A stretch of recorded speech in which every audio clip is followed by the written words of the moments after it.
என்னோடு 6ஆம் வகுப்பு முதல் நட்பாக வருகிற ராமசாமி அவர்களுக்கு இந்த நூலை இன்னொரு கூட தான் இங்கே ஒரு நடை வைத்தார்.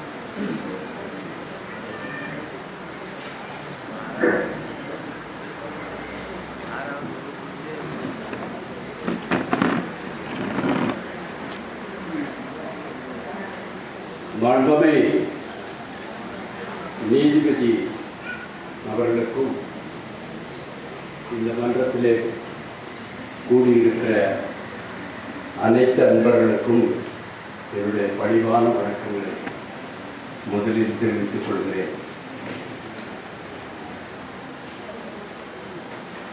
இன்றைக்கு வெளியிடப்பட்ட நூல் என்னுடைய 9வது நூல். அது அருணகிரிநாதனுடைய சன்னதியில் அவருடைய அவதார திருநாளில் வெளியிடப்படுவது எனக்கு கிடைத்த மிகப்பெரிய பேரு. என்னுடைய 8வது நூலான ஆன்மீக அதிசயங்கள் என்கிற நூல் இந்த மணிமண்டபம் குடமுழுக்கு விழா நடந்த போது அமைச்சர் அவர்கள் திருக்கரங்களால் வெளியிடப்பட்டது. அருணகிரிநாதர் சொல்லுவார், விழிக்கு துணை திருமென் மலர்பாதங்கள், மெய்மை குன்றா மொழிக்கு துணை முருகா எனும் நாமங்கள். முருகனுக்கு நிறைய பெயர்கள் இருக்கிறது. அந்த பெயர்களில் ஒன்று நான் தரித்திருக்கிறேன், பழனிராஜ். ஆக முருகனை பாடி பரவசப்பட்ட இந்த அருளாளர் அவதார திருநாளில் முருகன் பெயரை கொண்ட பழனிராஜ் எழுதிய நூலை முருகபூபதி அவர்கள் தலைமையில் வெளியிடப்படுகிறது. இதை பெற்றுக்கொண்டு முதலில் வாழ்த்துபவர் கோவையிலிருந்து வந்திருக்கிற TTK முருகன் அவர்கள்.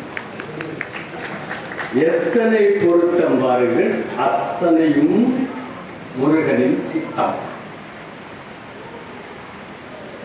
நான் 7 ஆண்டுகளுக்கு முன்பாக திருவண்ணாமலையின் சரித்திரத்தை ஒரு நூலாக படித்தேன். அது அருணாச்சலா போற்றி போற்றி. அந்த நூலினுடைய ஆங்கில வடிவம் ஹெயில் அருணாச்சலா. அந்த நூல் அறிமுகப்படுத்தப்பட்ட போது இருந்த அன்பர்கள் எல்லாம் இங்கே இருக்கிறார்கள். உங்களில் பலரும் இங்கு இருக்கிறீர்கள். என்னிடத்தில் மாறாத அன்பும் தீராத பாசமும் கொண்ட நீங்கள் எல்லாம் இரண்டு வந்து என்னை வாழ்த்துகிறீர்கள் என்று சொல்கிற பொழுது நான் பாக்கியசாலி. அதனால் இந்த மணிமண்டப அறக்கட்டளையினுடைய நிர்வாகிகள் ஒவ்வொருவருக்கும் திரளாக வந்து என்னை வாழ்த்தி எனக்கு மரியாதை செய்கிற, சிறப்பு செய்கிற உங்கள் ஒவ்வொருவரையும் நான் அன்போடு நினைத்து வணங்குகிறேன், நன்றி சொல்லுகிறேன். என்னுடைய ஹெயில் அருணாச்சலா என்கிற புத்தகத்திலிருந்து ரமணனை பற்றிய ஒரு கட்டுரை. அந்த கட்டுரையை அமெரிக்காவில் ஹிந்துயிசம் டுடே என்கிற ஒரு நூல் அந்த பதிப்பாசிரியர்கள் படித்து ரமணருடைய கட்டுரையை எங்களுடைய நூலில் பிரசுரம் செய்ய வேண்டும் என்று என்னிடத்தில் அனுமதி கேட்டார்கள். 2019ஆம் ஆண்டு செப்டம்பர் மாத இதழில் அந்த கட்டுரை வெளியானது. ஹிந்துயிசம் டுடே என்கிற அந்த பட்டாணி மேகசின் என்று சொல்லப்படுகிற சஞ்சிகை அமெரிக்கா உட்பட 60 நாடுகளிலே விநியோகிக்கப்படுகிறது. அதனால் என்னுடைய எழுத்து உலகெங்கிலும் படிக்கப்பட்டது. இதற்கு காரணம் அண்ணாமலையார் தான், நான் அல்ல. இன்றைக்கு நான் எழுதியிருக்கிற நூல் சற்று வித்தியாசமானது. அருணாச்சலா போற்றி போற்றி என்பது முழுக்க முழுக்க ஆன்மீகமானது. ஆனால் இன்றைக்கு வெளியாகி இருக்கிற திருவண்ணாமலை நினைவு இழைகளால் நெய்த வரலாறு. இது பன்முகத்தன்மை பெற்றது. இது கலை, இலக்கியம், அரசியல், ஆன்மீகம், மனித ஒற்றுமை, இந்த ஊரின் வீரம், மனித நேயம், மத நல்லிணக்கம், பக்தி, பகுத்தறிவு, தோழமை உணர்வு, இப்படி பல கோணங்களிலே நான் பார்த்த, நான் கேட்ட, நான் படித்த சங்கதிகளை எல்லாம் திரட்டி எழுதியிருக்கிறேன் 200 பக்கங்களில். இலக்கியம் என்று சொல்லுகிற பொழுது நான் சிறுவனாக இருந்த காலத்திலிருந்து இலக்கிய சொற்பொழிவுகளை கேட்டு ரசித்தது அண்ணன் தனுஷ் அவர்கள் நடத்தி வந்தாரே. அண்ணன் தனுஷ் அவர்களும் பிச்சாண்டி அவர்களும் உபாத்தியாய அவர்களும் சேர்ந்து அருணகிரிநாதர் திருவிழா, அதை மறக்க முடியாது. அதே போல் கண்ணாச்சி அவர்களும் டிவிஎஸ் ராஜாராம் அவர்களும் சேர்ந்து நடத்திய திருவள்ளுவர் திருவிழாவை மறக்க முடியாது. அருண இலக்கிய வட்டத்தை மறக்க முடியாது. 63 மூவர் ஆய்வு மையம், வாசகர் வட்டம், கம்பர் தமிழ்ச்சங்கம், மாவட்ட தமிழ்ச்சங்கம், இப்படி நிறைய அமைப்புகள் தான், இலக்கிய அமைப்புகள். இவர்களெல்லாம் நடத்திய இலக்கிய கூட்டங்கள், கருத்தரங்குகள், பேச்சாளர்கள், அவர்கள் உருவாக்கிய பேச்சாளர்கள் நிறைய பேர் இங்கே இருக்கிறார்கள். நான் ஒரு சங்கதியை சொல்கிறேன், இங்கே கூடியிருக்கிற பல பேருடைய சங்கதிகள் என்னுடைய நூலில் இருக்கு. நீங்கள் படிச்சீங்களா தெரியும். என்னை பற்றி கூட நீங்கள் எழுதிருக்கீங்களா? நீங்கள் வியப்படைவீர்கள். ஏனென்றால் நீங்களெல்லாம் தவிர்க்க முடியாத ஆளுமைகள், இந்த ஊரில் தவிர்க்க முடியாத ஆளுமைகள். கலை என்று எடுத்துக்கொண்டால் அருணை ஒரு கலைக்கூடம். இந்த கோயில், இந்த கிரிவலம் வருகிற இடங்களில் இருக்கிற கோயில்கள், மண்டபங்கள், இதில் இருக்கிற சிற்பங்கள், சித்திரங்கள், இசை, நடனம், நாட்டியம்.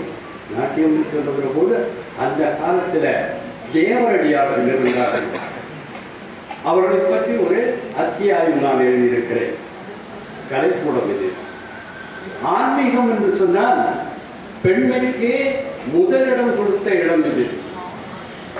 அன்னை உமையை தன்னில் ஒரு பாகமாக எடுத்துக்கொண்டு மாதொரு பாகனாக சிவன் நின்ற இடம். அதே போல் அகந்தியை அழித்து ஒளிப்பிழம்பாய் நின்றானே சிவன், அந்த பூமி இது. இந்த கோயில், திருக்கோயில், அதனுடைய வரலாறு, அதில் நடக்கும் திருவிழாக்கள், இங்கு வாழ்ந்த முப்பெரும் ஞானிகள், ரமணர், சேஷாத்திரி, ராம் சுரத்குமார், இன்னும் பல சித்தர்கள், இன்றைக்கு வாழ்ந்து கொண்டிருக்கிற சித்தர்கள், முன்பு வாழ்ந்த சித்தர்கள், இவர்களை பற்றியெல்லாம் எழுதியிருக்கிறேன். சித்தர்களுக்கெல்லாம் சித்தர், தலைமை சித்தர் சிவந்தார். அவர் மலைவடிவமாக இங்கே இருக்கிறார். அதனால் இது சித்தர் பூமி என்று எழுதியிருக்கிறேன். அரசியல் என்று சொல்லுவது ஐயா அவர்கள் அழகாக குறிப்பிட்டார்கள். 2 சங்கதிகள். இந்த 2 சங்கதிகளும் தமிழ்நாட்டுடைய அரசியல்ல திருப்பு முனை. ஒன்று அரசியலில் எதிர்ப்புறவர்களாக இருந்த 2 பேர் சந்தித்துக் கொண்டது. உங்களுக்கு தெரியும் அவர்கள் யார் என்று. பெரியார் அவர்கள், ராஜாஜி அவர்கள் சந்தித்துக் கொண்ட இடம் திருவண்ணாமலை ரயிலடி. இதே ரயிலடியில் தான் முதலிலே ரமணர் வந்த போது காலடி வைத்தார். அதனால 2 குருவர்கள் மட்டும் இல்லை, ஆன்மீக குருவையும் சந்தித்த முதல் இடம் திருவண்ணாமலை ரயிலடி.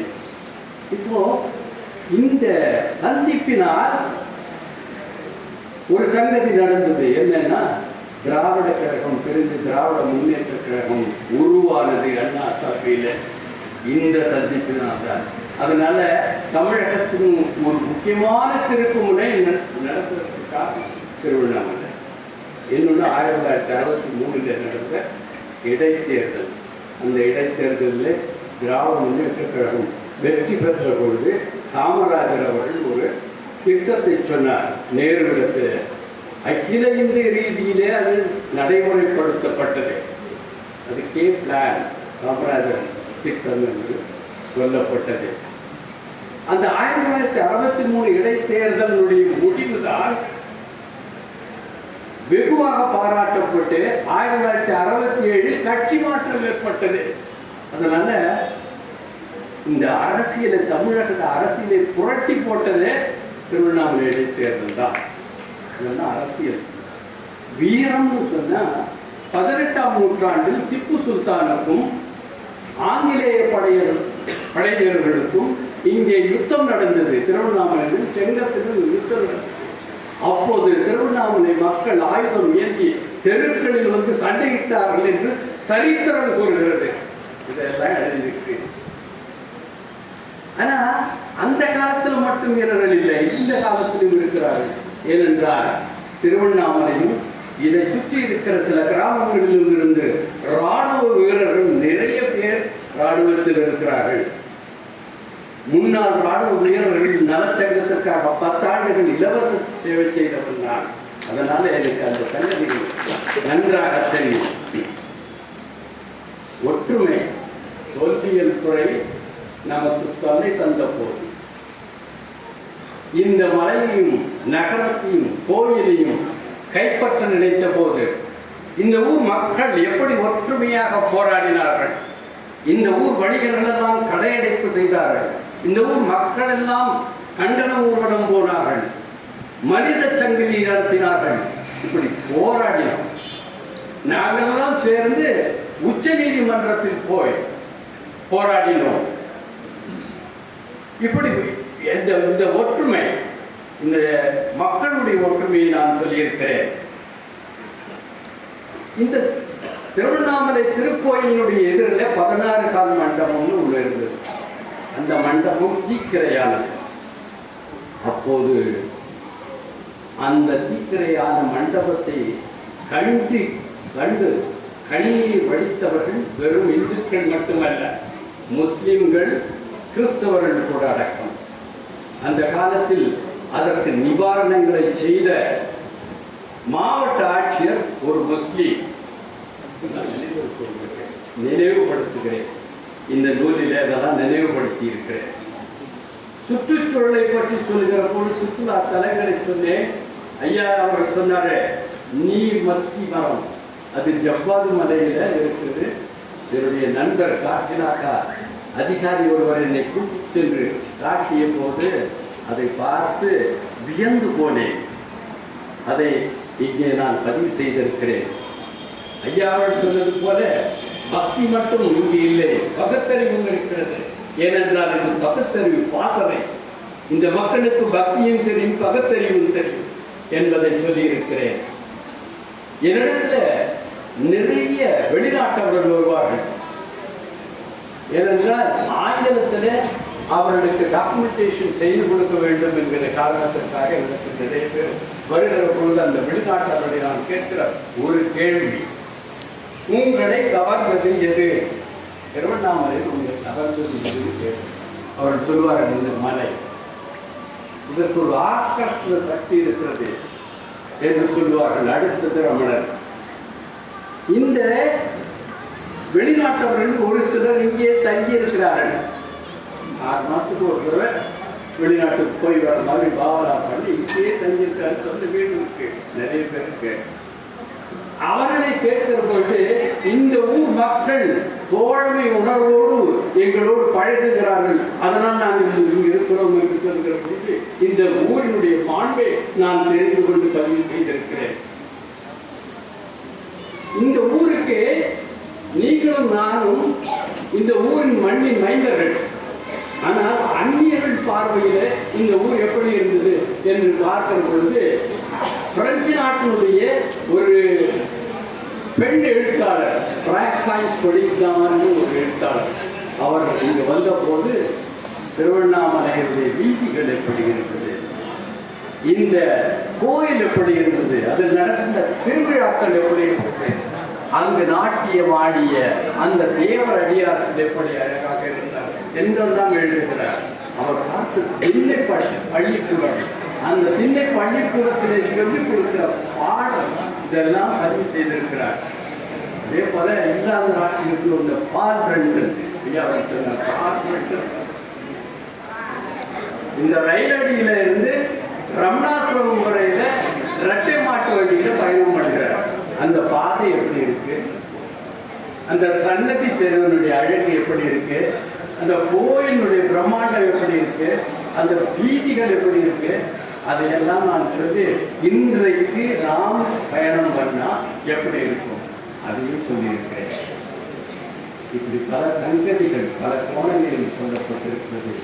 என்னை போல நிறைய எழுத்தாளர் இனியும் எழுதுவார்கள். சிற்பமாய் செதுக்கவும், சித்திரமாய் வரையவும், கவிதையாய் பொழியவும், காப்பியமாய் படைக்கவும் நிறைய பேர் வருவார்கள். அவர்கள் வாட்டெடுக்கும் ஒவ்வொரு வடிவமும் வளமானதாக வலுப்பானதாக இருக்கும், அதில் சந்தேகமே இல்லை. ஏனென்றால் இந்த ஊரின் வரலாறு பற்றாத ஜீவநதி. மக்கள் வருவார்கள் போவார்கள், ஆனால் நதி ஓடிக்கொண்டே. உங்கள் எல்லோருக்கும் என்னுடைய நன்றி. நிறைவாக மகிழ்ச்சியுரையும் நன்றியுரையும் அண்ணன் கணேசன் அவர்கள், நமது நீதி அரசர் அவர்கள் உடனடியாக நான் பேசிவிட்டு செல்ல வேண்டும் என்று சொன்னார்கள். நீங்கள் எல்லோரும் இருக்கும்போது அவர் மட்டும் எப்படி போக முடியும் என்று அவரும் இவ்வளவு நேரம் உட்கார்ந்திருக்க அவருக்கு நன்றியை தெரிவித்துக் கொள்கிறோம். இப்பொழுது மகிழ்வுரையும் நன்றியையும் அண்ணன் கணேசன். இந்த உடனே முடிஞ்சிடும், எல்லாரும் அப்படியே வரிசையாக இருந்து பார்ப்போம். ஒரு 5 நிமிஷம்.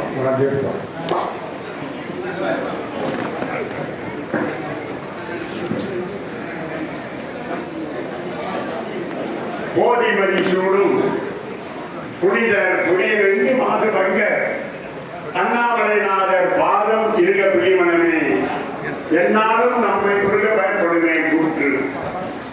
நான் என் செய்யும் விடைதான் என் செய்யும், என நாடி வந்த கோல் என் செய்யும் கூட்டன் செய்யும். குமரேசரின் இருந்தாலும் சிலம்பும் சலங்கையும் சந்தையும் சண்முகமும் தோடும் களமும் எனக்கு முன்னே வந்து தோன்றுகிறது. வெற்றிவேல் முருகனுக்கு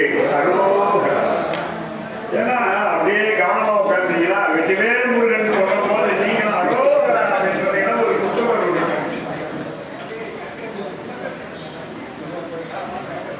இன்று காலையிலே இருந்து மிக சிறப்பான முறையிலேயே அருணகிரிநாதர் மண்டபமுடைய அவதார அருளாளர் அருணகிரிநாதருடைய முதலாம் ஆண்டு அவதார நல்விழா காலை 8 மணி அளவில் குமரன் கோயிலில் இருந்து தீர்த்தம் எடுத்து வந்து அருளாளருக்கு அபிஷேகம் செய்து பிறகு மிக சீரிய முறையிலேயே நீங்கள் இப்போது பார்த்தால் தெரியும் எந்த அளவிற்கு அவருடைய அலங்காரங்கள் செய்திருக்கின்றார்கள் என்று. ஏனென்றால் வாரியார் சுவாமிகள் அவர்கள் 1975ஆம் ஆண்டு சென்னையிலே ஒரு மாபெரும் விழா நடத்தினார்கள். அப்பொழுது இவருடைய அவதார விழாவாக 600வது ஆண்டு விழா செய்தார்கள். இப்பொழுது பாருங்க, கிட்டத்தட்ட 50 ஆண்டுகள் ஆயிடுச்சு. 650 ஆண்டா என்று அவருடைய அவதார விழா. அதை நாமெல்லாம் பங்கு கொண்டிருக்கின்றோம் என்றால் அவன் அருளாலே அவன் தாள் வழங்கினான்.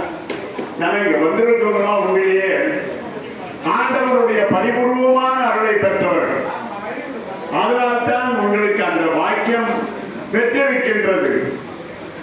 நம்முடைய திருவரங்கத்திலே உள்ள திருக்கோயிலுக்கு நீங்கள் சென்றோமானால் அங்க இருக்கிற அந்த பட்டாச்சாரியார் சொல்லுவார், சாதாரணமாக நீங்க வந்து பார்க்க முடியாது, அவனுடைய அருள் இருந்ததுனால்தான் நீங்க வந்து பார்க்கக்கூடிய வாய்ப்பு கிடைத்தது என்று. அதுபோல இவருடைய அவதார விழாவிலே நீங்கள் எல்லாம் பங்கு கொண்டு மிக சீரிய முறையிலேயே அவரை வணங்கி அவருடைய அருளை நீங்கள் பெற்றுவிட்டீர்கள். அது உண்மை என்று கூறி இன்று மிக சிறப்பான முறையிலேயே சிறந்த ஒரு பேச்சை சொற்பொழிவை திருப்பம் தந்த திருப்புகழ் என்பதே நம்முடைய மதிப்பிற்குரிய பேராசிரியர் ராமு அவர்கள் சிறப்பாக பேசினார்கள். ஒவ்வொருவரும் வடுக்கப்பட்டு சுப்பிரமணிய அவர்களையும் தனிகமணி அவர்களையும் அதற்கு பிறகு ஆறுமுகநாத் அவர்களையும் ஒவ்வொருவராக கூறி இறுதியாக நம்முடைய திருவானந்த வாரியார் எவ்வாறு இந்த திருப்புகளை உலகமெல்லாம் பரப்பினார்கள் என்பதை அவர் திருப்பமாக அவர்கள் கூறினார்கள். அதற்கு பிறகு இன்னிசை இங்கே ரஞ்சனி ராம்குமார் என்பவர்கள் திருப்புகழை அழகாக பாடினார்கள், ஓதினார்கள். அதற்கு பிறகுதான் நூல் வெளியீட்டு விழா. எங்களுடைய அன்பு அண்ணன் பழனிராஜ் அவர்கள் 9வது நூலாக இதை வெளியிட்டிருக்கின்றார்கள். அவர்கள் வக்கீல் துறையில் இருக்கும் பொழுது அதில் வக்கீலுடைய அந்த நீதித்துறையினர் கூறிய அந்த புத்தகத்தை அவர்கள் வெளியிட்டார்கள். 2 முறை நானும் அதில் பங்கு கொண்டிருக்கின்றேன். அதை பார்த்து படித்து வக்கீலும் எவ்வாறு வாதிட வேண்டும் என்பதையும் அவர்கள் அதை தெரிந்து கொண்டிருக்கின்றார்கள். அண்ணன் முத்தகிருஷ்ணன் அவர்கள் சொன்னது போல அந்த கன்சியூமர் கோர்ட்டிலே எவ்வாறு அவர்கள் வாதிடுவார்கள் என்பதை அவர்கள் சொல்லி நான் கேட்டிருக்கின்றேன். ஆனால் ஒரு வாய்ப்பு எனக்கும் அங்கே இது கிடைக்கும் என்று நான் எதிர்பார்த்தேன். ஆனால் அதை மிக சிறப்பான முறையிலே அவர்கள் செய்தார்கள். அடுத்தது நம்முடைய தலைமை பொறுப்பினை ஏற்றிருக்கும் வணக்கத்திற்குரிய நீதி அரசர். திருப்புகழ் என்று கூறிவிட்டால் நேரம் போவதே தெரியாது. ஏனென்றால் அந்த அளவிற்கு அருணிகையினார் எவ்வாறு அவருடைய மனதிலே புகழ்ந்து வழிவடைத்திருக்கின்றார்கள் என்பது சரளமாக ஆங்கிலத்திலும் வரும், தமிழிலும் வரும். ஆமா, மிக சிறப்பான முறையில் அதை கேட்கக்கூடிய வாய்ப்பு நம்முடைய அருணகிரிநாதர் விழாவிலே அவரை வரவழைத்து பேசும் பொழுதுதான் நாங்கள் எல்லாம் தெரிந்து கொண்டோம். இந்த ஆண்டும் அவர்கள் வருகின்றார்கள். நம்முடைய அருணகிரிநாதர் விழாவிலே ஆகஸ்ட் 16 அன்று அவர்கள் தலைமையேற்று நடத்த உள்ளார்கள். அப்பேற்பட்ட அவர்கள் தலைமையேற்று நடத்துகின்ற அந்த விழா அடுத்தது நம்முடைய அருணகிரிநாதர் மணிமண்டபத்தினுடைய தலைவர் மதிப்பிற்குரிய சின்னராஜ் அவர்கள் இந்த மணிமண்டபம் கட்டுவதற்காக அல்லும் பகலுமாக தனக்கு தெரிந்த அனைவரிடத்திலும் தொலைபேசியிலும் நேரடியும் எங்கு சென்றாலும் சரி, தமிழ் மன்றங்களுக்கெல்லாம் செல்லும் பொழுதெல்லாம் இங்கே மணிமண்டபம் கட்டுகின்றோம், நீங்களும் அதில் பங்கு கொண்டு சிறப்பான முறையில் உங்களுடைய அருளை பெறுங்கள் என்று அவர்களும் கூறிக்கொண்டு வருவார். அடுத்தபடியாக இங்கு செயலாளர் இந்த அளவிற்கு பேசுவார் என்று யாரும் நீங்கள் நினைத்திருக்க மாட்டீர்கள். அமரேசன் அவர்கள் ஆமா ஒவ்வொரு அந்த ஆண்டு யாராரு தமிழுக்காக பாடுபட்டார்கள் என்று மிக சிறப்பாக கூறினார்கள். அதே போன்று இந்த அருணகிரிநாதர் மண்டபத்திற்கு அல்லும் பகலுமாக அவருடைய சொந்த வேலை செய்தார்கள் எங்களுக்கு தெரியல. அடிக்கடி நம்முடைய அந்த முத்திரிச்சந்திரத்திலே அவர்கள் ஆலோசனை பெறுவார்கள். மிக வேகமாக நீங்க எங்க சென்றாலும் அருளாளருக்கு இவ்வளவு பெரிய மண்டபம் பார்த்திருக்க மாட்டீங்க உண்மையிலே. ஏன்னா அதை நிர்வகிக்கணுமே என்று ஒரு அளவோடு செய்வாங்க. ஆனா இவருடைய மனசு போல மிக தாராளமாக, ஏனென்றால் திருப்புகழ் ஓதுகின்ற பஜனை கோஷ்டிகள் வருவார்கள் என்று இப்பொழுது வருகின்ற 29ஆம் தேதி ராகவன் சீடர்களுடைய திருப்புகழ் ஓதுகின்றவர்கள் 400 500 பேர் வருகிறார்கள். பாருங்க, 400 பேர். அவருக்கு என்ன மனசுல அப்படின்னா, ஐயோ இந்த இடம் மக்களையே விஷமன்றம் ஒன்று இங்கே எதிர்க்க கட்டியிருந்தால் அதுவும் மிக சிறப்பாக இருக்குமே என்று அந்த எண்ணம் தான் இப்பொழுது ஓடிக்கொண்டிருக்கின்றது. அப்பேற்பட்ட இந்த மன்றத்திலே எங்களுடைய வழக்கறிஞர் ஐயா அவர்கள் மிக தெளிவாக இந்த புத்தகத்தை என்கிட்ட முதலே கொடுத்திருந்தா நான் படிச்சிருப்பேன். ஆனா அவர் தரல பாருங்க, ஒரு குறிப்பிட்ட 2 பேருக்கு மட்டும் கொடுத்தார். அவர் அமரேசன் முக்காவாசி சொல்லிட்டாரு. அடுத்தது அண்ணா காமிச்சாரு, எங்கெங்க வையவன் போட்டப்பா அப்படின்னு சொல்லி காமிச்சாங்க. அதனால அந்த சிறப்புடைய நூலை அனைவருமே வாங்கி சென்று படியுங்கள். ஏன்னா அவங்க சொல்லும் பொழுதெல்லாம் ஆர்வம் அதை படிக்க வேண்டும் என்ற அந்த ஊற்றையிலே வந்து கொண்டே இருக்கின்றது ஒவ்வொரு இடத்திலும். ஆகையால் அதை பெற்று நீங்களும் சிறப்பான முறையிலேயே அதை ஓதி என்னென்ன இருக்கின்றது என்பதை நாம் தெரிந்து கொண்டோமானால் வாழ்க்கை எவ்வாறு நாம் நடந்து கொள்ள வேண்டும் என்ற அந்த விளக்கத்தை பெறுவீர்கள் என்று இந்த நேரத்திலே கூறி நம்முடைய முருகன் ஐயா அவர்கள் மிக அதாவது அருமையான மனிதர். கோவையிலிருந்து வருகின்றவர்கள். இந்த ஓராண்டு தான் எங்களுக்கு தொடர்பு இருந்தாலும் அவருடைய பணி பிரிவு. எந்த ஒரு பணியை செய்ய வேண்டாலும் நான் முதலில் நிற்கின்றேன் என்று கூறுகின்ற அளவுக்கு மிக தெளிவாக செய்யக்கூடிய இடம்.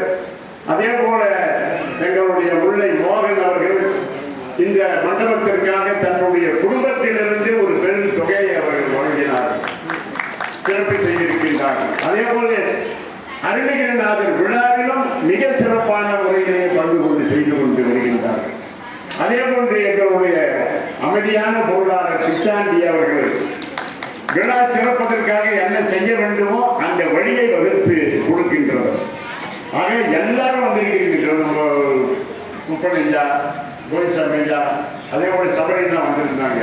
அதே போல நம்முடைய வாசுதேவன் ஐயா வந்திருக்காங்க, நம்முடைய முருகன் ஐயா, சங்கர் ஐயா, இவங்கெல்லாம் திருப்புகழ் ஓதுவதற்காகவே எப்பையா நீங்க எதை சொல்றீங்க நாங்க வந்து உடனே ஓதுறோம் அப்படின்னு சொல்லி.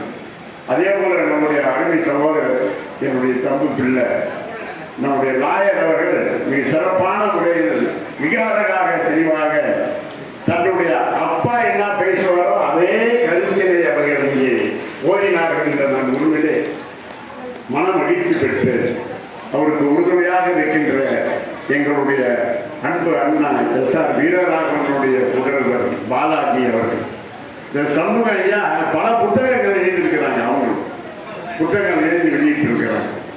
அதனால அனைவரும் இங்கு கூடி உங்களுடைய பெரும் ஆதரவோடு நம்முடைய வழக்கறிஞர் பெருமகனார் இதை எழுதியிருக்கின்றார்கள். நாம் ஒவ்வொருவரும் வாங்கி இதை பயனடைய வேண்டும் என்று இந்த நேரத்திலே கூடி ஏன்னா நேரமும் ஆகிடுது. உணவு காலத்தை பார்ப்போம், எல்லாரும் காத்துக்கிட்டு இருப்பாங்க. வெளியூர் போறவங்கலாம் இருக்கிறாங்க. நம்ம ஜக்கி ஐயா கூட நான் பேசிட்டு முதல்ல போன மழை வேற இருக்கு. ஆனா அனைவரும் தமிழிலே நம்முடைய வக்கீல் ஐயாவுடைய அந்த புத்தகத்தினுடைய சிறப்பு எல்லாம் கூறும் பொழுது அவர்களும் மெய்மறந்து உட்கார்ந்து அதை கேட்டுக்கொண்டு இருந்தார்கள். அவர்களும் சிறப்பான முறையில் அவர்களுக்கு உரிய அந்த கருத்தினை மிக தெளிவாக இங்கே கூறியிருக்கின்றார்கள். ஆகையால் அனைவரும் வந்திருந்து காலையிலிருந்து இப்பொழுது இரவு வரை இங்கே பங்கு கொண்டு சிறப்பான முறையில் இந்த நிகழ்ச்சிக்கெல்லாம் காரணமாக இருந்த உங்களை நான் முதற்கண் வணங்கி நன்றி அறிவை தெரிவித்துக் கொள்கின்றேன். அனைவருக்கும் நன்றி. மேலும் மேலும் இந்த மணிமண்டலத்துக்கு நீங்கள் எல்லாம் உறுதுணையாக இருக்க வேண்டும் என்றும் இந்த நேரத்திலே கூறி நன்றியை